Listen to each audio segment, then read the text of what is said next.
And we're back in the car on a Friday morning, like we never left. Welcome to the Confessions of a Not So Dangerous Mind podcast. I'd like to thank you all for spending some of your Friday morning here with me in New York. But once again, we're going to skip past all that promotional jazz and get right to the guts of the episode. Well, today is an important historical note, a marker, another one of those sporting events, which is a snapshot, a moment in time that is difficult to explain to those who weren't there to see it, as much as we can all tune in on YouTube and relive. But on this day, 1988, June 27th, Mike Tyson, who at the time was undefeated, undisputed, squared off in what was billed as a unification match between the other world heavyweight champion, Michael Spinks. And it's very difficult to place Mike Tyson from a broader perspective into context, because for all of his incredible achievements, for the fact that in terms of skills, I would argue that he's top 5 most talented guys to ever put on the gloves.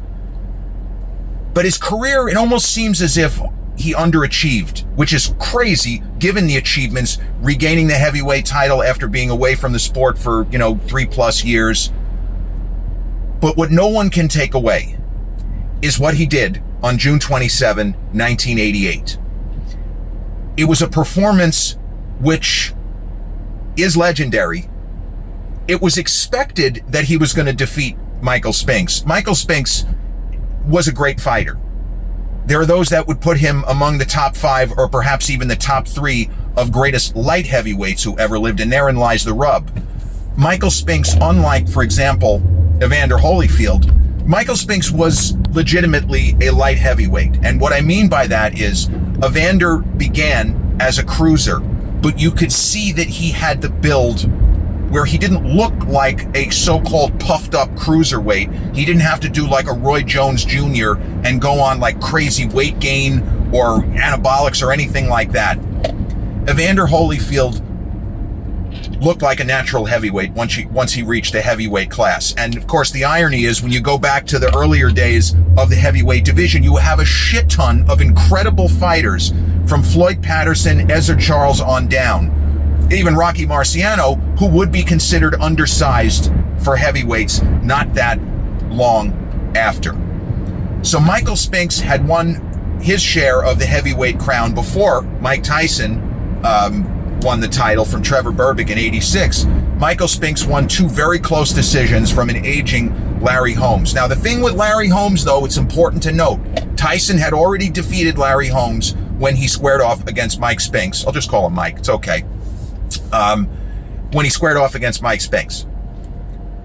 The irony of Larry Holmes is that people thought he was more washed up than he actually was by the way Tyson really took him apart. Now, Holmes put up a lot better fight, spoiler alert, than Michael Spinks.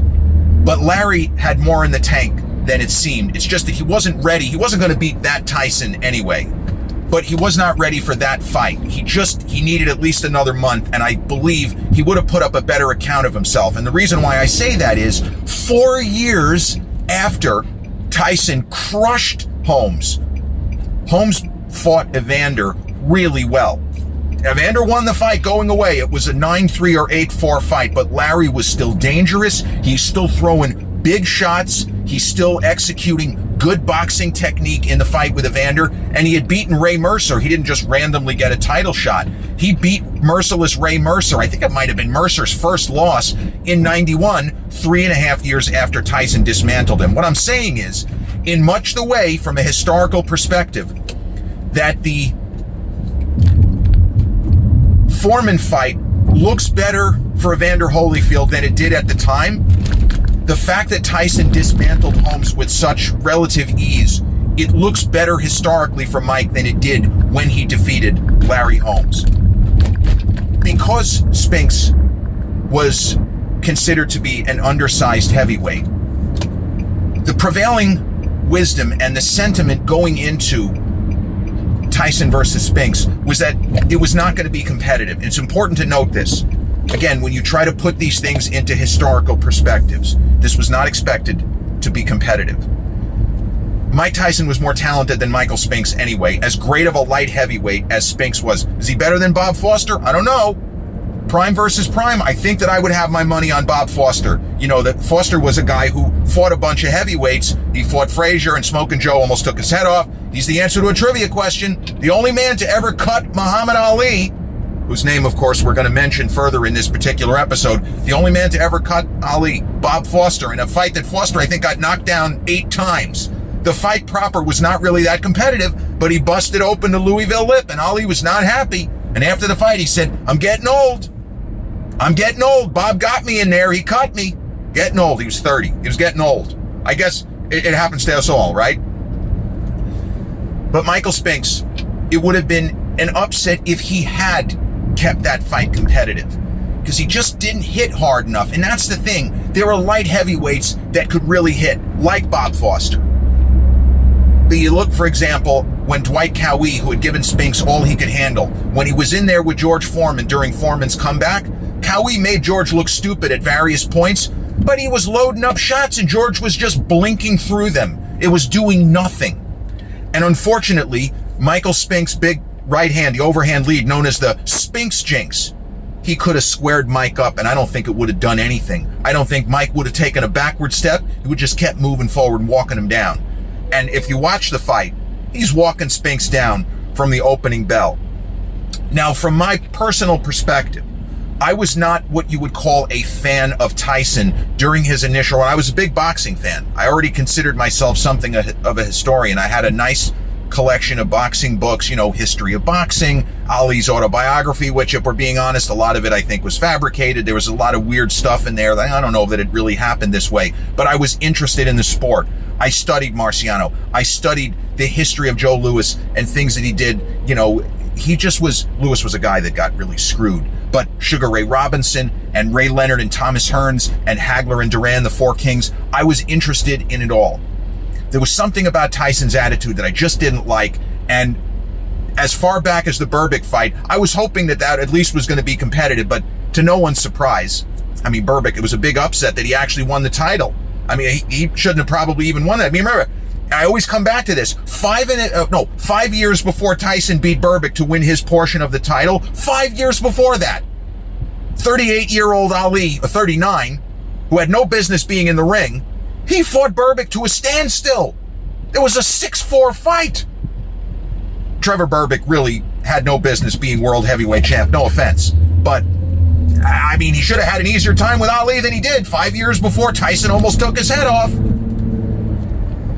But going into the fight, Tyson Spinks was a huge deal in the way pre-internet era, where in order to order a pay-per-view, now this is something we all know still exists. Nowadays on your phone, in a quarter of a second, you can order Khabib versus Conor, you know, a number of years ago, or any of the big UFC events, or when Floyd fought De La Hoya, which at the time was the biggest pay-per-view buy. The world awaits. Remember that? What a great promotion that was. De La Hoya versus Mayweather. The world awaits. Just great. I remember Max Kellerman giggling about it on ESPN radio, talking about what an incredible sell that was. That was a fight, though, that lived up to the hype. That was a terrific fight. And there are people, not that many, who think maybe Oscar could have gotten the decision. You know, the joke was that Floyd Mayweather Sr. said they could have given Oscar the decision. But we're talking about an era in which everything was still analog, despite the fact that computers had taken quantum leaps forward since the 70s.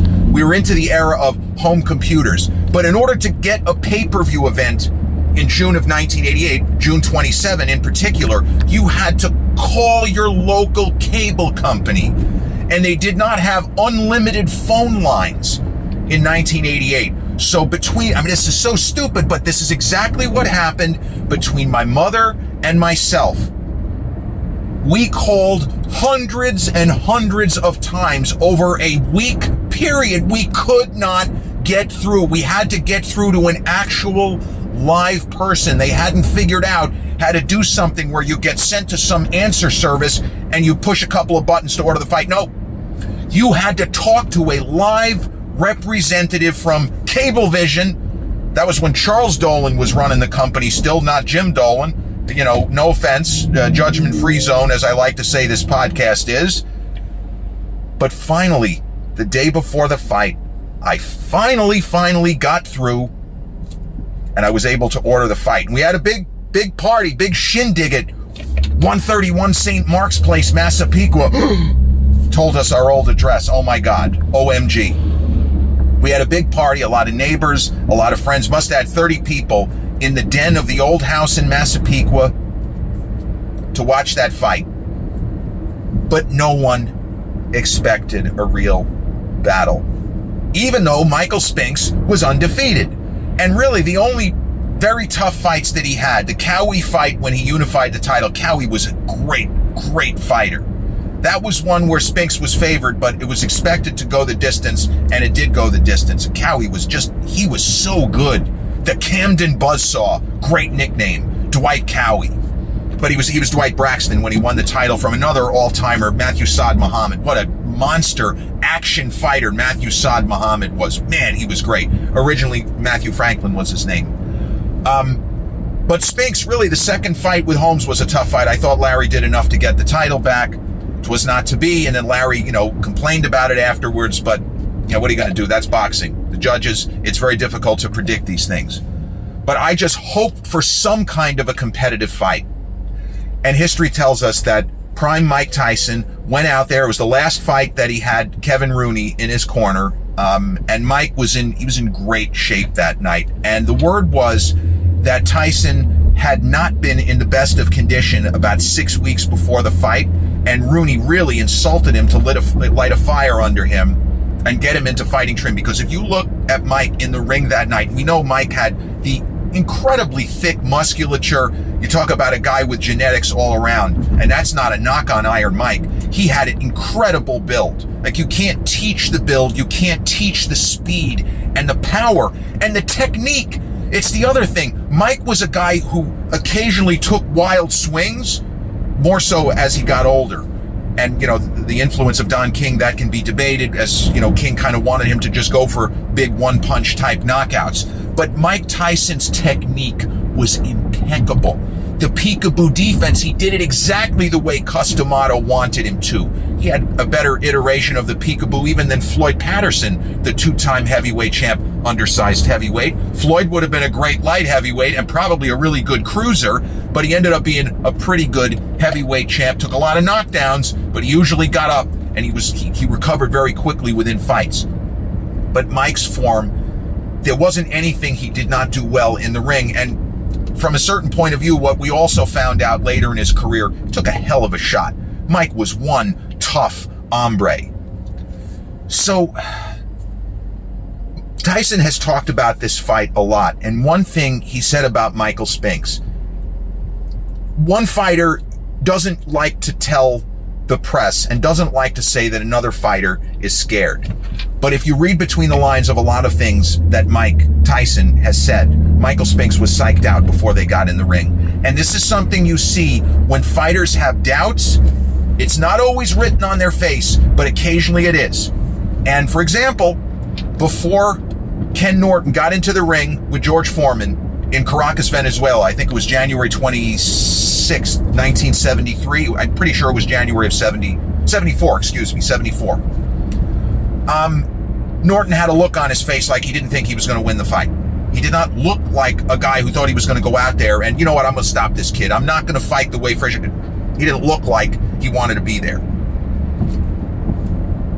Michael Spinks supposedly was freaked out in his dressing room because Tyson was pounding the walls with the plaster of Paris or whatever was on his hands. Fight was already over. But I don't think it made any difference.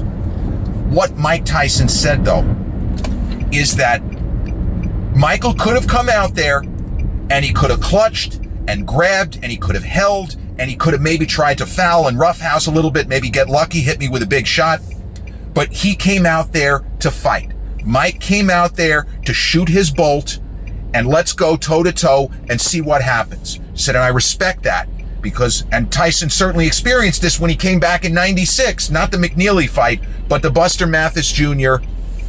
and the Bruce Seldon fights. The guys were not out there to try to win. They were just out there to survive. And Michael Spinks came to fight.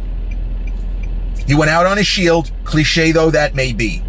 And the Mike Tyson of June 27, 1988, it's up there with the most dominant performances in the history of the heavyweight division. To say that he steamrolled Michael Spinks is to almost not do justice to what he looked like that night, and how great, how invincible, how untouchable. Because as he said, his defense was impenetrable. His form was impeccable. You know, Mike said a lot of funny stuff over the years, but he wasn't wrong. And he hurt Spinks to the body early. And this is something that we saw, that incredible combination where Mike would throw hook to the body, uppercut to the head. But that wasn't the only thing that he could do. But the way that he delivered the 1-2, the way that you see even his older era getting ready for the Jake Paul debacle, if you don't mind me saying that, the way he could turn his body and leverage his shots.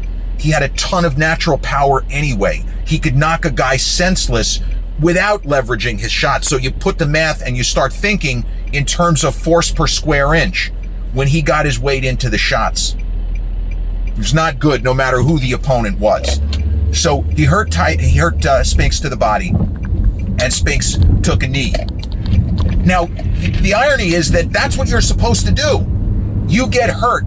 There's nothing saying you shouldn't take a knee, because if you don't, and we've seen a lot of fights where you point to moments and say, if this guy had just gone down there, he wouldn't have got knocked out 10 seconds later. But there is that instinct, that fighter spirit, where people don't want to just go to a knee. They want to stay on their feet and keep mixing it up. So Spinks did the right thing, going to a knee. But when he got up, he already was in huge trouble, because he had been hit in the head a couple of times, so he was probably wobbly, and he was hurting from the body punches. And he wasn't ready for what Tyson unleashed. And that was it. The fight was over, and as much as this is a cliche, they could have counted to 30. The fight was still over. Even if he had 30 seconds, if he had gotten up at 18, 19, or 20, the ref still would have had to stop the fight. It was a Larry Hazard. I forgot who the ref was that night. He still would have had to stop the fight. So, from the historical perspective, as I say, I like to consider myself something of a boxing historian. There were really only two other fights between undefeated champions, or where an undefeated champion put on a command performance such as what Mike Tyson did on June 27, 1988. And I'll leave it to you to decide, how do you judge dominance? How do you do this? Isn't it all subjective? The only other two fights. November 14, 1966, when Muhammad Ali defeated Cleveland Williams in basically a Da Vinci performance, where he boxed circles around Cleveland Williams, dropped him 4 times, and at the end of the second round, if there was no save by the bell, he basically knocked the guy temporarily unconscious. And there's that famous shot from up above of Ali. Neil Leifer got that incredible shot. That's also the guy that got, in the second Liston fight, screaming at him, at Liston to get up. That famous shot was also Neil Leifer. But there's a shot from the Cleveland Williams fight when Williams is stretched out on the canvas as if he's unconscious, and Ali walking to the neutral corner. It's an extraordinary shot. The dominance that the Ali of that fight showed, but also against an opponent. I mean, Cleveland Williams had, by percentage, he had a better chance to beat Ali than Michael Spinks had against Mike Tyson. Like, I can't imagine any version of the Matrix, unless Tyson breaks a bone or tears his bicep throwing a punch. I don't see how Michael Spinks wins that fight, because he sure as hell can't outpoint Tyson. And I don't think he hit hard enough to really even move Tyson off his spot. I mean, look, that's just my opinion. You could say, well, maybe not. But Ali over Cleveland Williams, the 3-round Da Vinci, the incredible domination. And January 22nd, 1973, when George Foreman knocked Joe Frazier down either 6 or 7 times before Arthur Mercanti just had to waive the fight. I mean, Joe was going to keep getting up. And George Foreman has said that, or I should say had said that. George Foreman, rest in peace, sorry. George had said, I didn't actually stop Joe. The ref stopped the fight. Joe was just going to keep getting up. He was just going to keep getting up. And Ali had said the same thing. You were never going to count 10 over Joe Frazier. Never. That's high praise when you say that about somebody, that there is in their fighting spirit, in their DNA, there is something that, even though neurologically they're not there, something is just going to keep forcing them to stand, put the gloves up, let's fucking go. Might even say let's fucking go without even being fully conscious. But January 22nd, 1973, the Sunshine Showdown, in my opinion, is the most impressive of the three performances of the legends at their peak. Because nobody disputes, I shouldn't say that, I speak in absolutes. Very few people will dispute that peak Mike Tyson was the Spinks fight. Nobody disputes that peak Ali was the Cleveland Williams fight. It was the best representation of his skill sets. And George Foreman's peak was when he defeated Frazier. The reason why I say that Foreman's performance that night is the most impressive. Frazier was undefeated, and Joe was the favorite. He was the favorite. Now, the odds makers obviously got that wrong, because I don't know that Joe Frazier could have ever beaten George Foreman. The matchup was bad. Joe hit hard, but George Foreman took big shots as well as anybody who ever fought. I don't care. Because you had big guys throwing bombs and squaring George up, and to even get him to stagger was almost impossible. And I know, Ali knocked him out. George was up at the count of 8. He was up the count of 8. I'm going to give George a pass on that, because the punch that quote-unquote knocked him out, it was a clean shot. But I think he beat the count. Zach was at 8. I think Zach waved the fight over, and Archie Moore and even people in Ali's corner talked about this. I think that Zach just didn't want George to continue because he wasn't going to win the fight. That's neither here nor there. That's another thing everyone agrees on. That George Foreman had an iron jaw. He was really tough to move, and the only way that Joe was going to beat him was to knock him out. He wasn't going to be able to outpoint George. George had the jab. George could keep distance with the jab if he had to. We saw that in his later career. There were fights where he simply reared back and outpointed his opponent. The Alex Stewart fight where his face swelled up to grotesquerie. I don't even know how he won that fight. George was as tough as nails. But the reason why that's the most impressive is that Joe was undefeated. Joe was the favorite. And even if Joe was past his prime, he's still an all-time great. And George he dominated from the beginning to the end. But these are the kinds of arguments that old school boxing fans love to have, because these are arguments where no one gets hurt. Nobody is getting busted up. We're talking about fights from a now bygone era.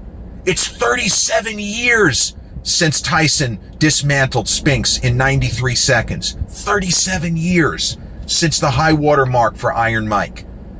And in case of Ali, you're talking about 59 almost years going back to Cleveland Williams, November 14, 1966 in the Houston Astrodome.